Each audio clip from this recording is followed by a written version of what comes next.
ఎలక్షన్లు చాలా ఇంట్రెస్టింగ్ ఉండబోతున్నాయి. తెలుగుదేశానికి కానివ్వండి, జనసేనకి కానివ్వండి, బీజేపీకి కానివ్వండి, వైఎస్ఆర్ కానివ్వండి, అందరికీ లైఫ్ అండ్ డెత్ సిచ్యువేషన్. ప్రధానంగా విశాఖ ఎంపీ అనేది ఇంకా చాలా మంది ఫోకస్ ఉంది.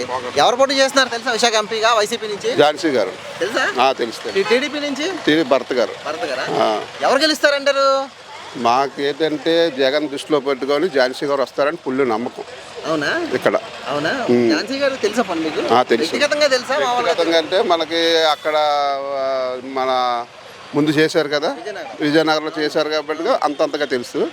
ఆవిడ పనులు ఇవి అన్ని కొన్ని మంచి పనులు చేశారని ఇక్కడ టాక్ ఉంది.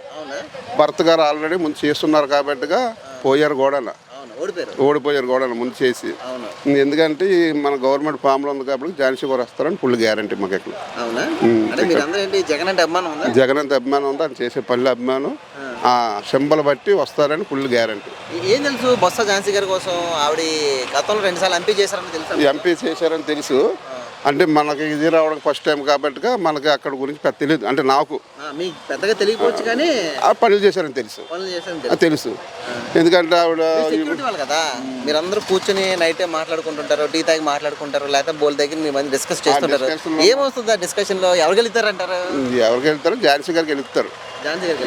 ఇక్కడ మరి అది జగన్ గెలిస్తే ఝాన్సీ గెలిచినట్టుగా, ఎవరు గెలిచినా ఒకరు గెలిస్తే ఒకరు గెలిచినట్టుగా. చంద్రబాబు అవకాశం లేదా మరి భర్తకి? ఇక్కడ మాత్రం అవకాశం లేదు మా దగ్గర మాత్రం. ఎందుకంటే అతను ఎలక్షన్లో కనబడుతున్నాడు. ఎలక్షన్కే కనబడ్డాడు. అప్పుడు ఎలక్షన్ కనబడ్డాడు, మళ్ళీ ఇప్పుడు ఎలక్షన్ కనబడ్డారు. మామూలుగా అంటే ఇప్పుడు ఝాన్సీ గారు అంటే ఇప్పుడు వచ్చారు కొత్తగా ఇక్కడ చేస్తున్నారు అంటే పక్కనట్టండి.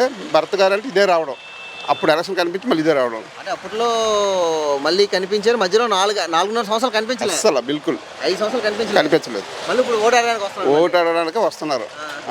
మళ్ళీ ఓటు అడిగి నమ్మట్లేదు అంతే మెయిన్. కొత్త అయినా సరే ముందు చేస్తున్నారు కదా, అక్కడ మంచి పనులు చేస్తున్నారు, అక్కడికి వచ్చారు. పోయినోడు కూడా తిరగాల, తిరిగితే అమ్మ పలానా మనిషి తిరిగారు అని కొంచెం నమ్మకం ఉంటుంది. ఇప్పుడు ఆల్రెడీ అతను ఆవిడ చేసే మంచి పనులు ఉన్నాయి, దాన్ని బట్టి కొంచెం నమ్మకం ఇక్కడ కూడా మనకి బాగుంటుంది. సెక్యూరిటీ అంటే మీరు అంతంత మాత్రంగానే మిడిల్ క్లాస్ అయి ఉంటారు. మిడిల్ క్లాస్ బాగా. మిడిల్ క్లాస్ వాళ్ళకి బొత్స ఝాన్సీ పెద్దగా తెలియదు అంటారు. మరి మీకు తెలుసు? మాకంటే కొంచెం నలుగురిలో వెళ్ళగలం అనుకుంటాం కదా. ఇప్పుడు 4 దిక్కులకి వెళ్తాం, ఎవరో భర్త మంచివారా, ఝాన్సీ గారు మంచివారా, ఇలా జనరల్గా మాట్లాడుకుంటాం కదా. ఆవిడ మంచి పనులు చేసింది అక్కడ. ఇతను ఇప్పుడు జనాల్లోకి వెళ్ళిపోయారండి.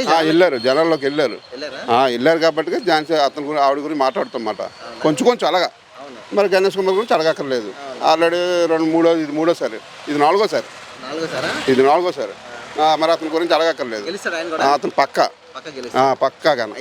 విశాఖ ఎంపీ ఎవరు గెలిపోతున్నారు? ఝాన్సీ గారు గెలుస్తారు. సీఎం ఎవరు అవుతారు? మరి సీఎం జగన్ అవుతారు.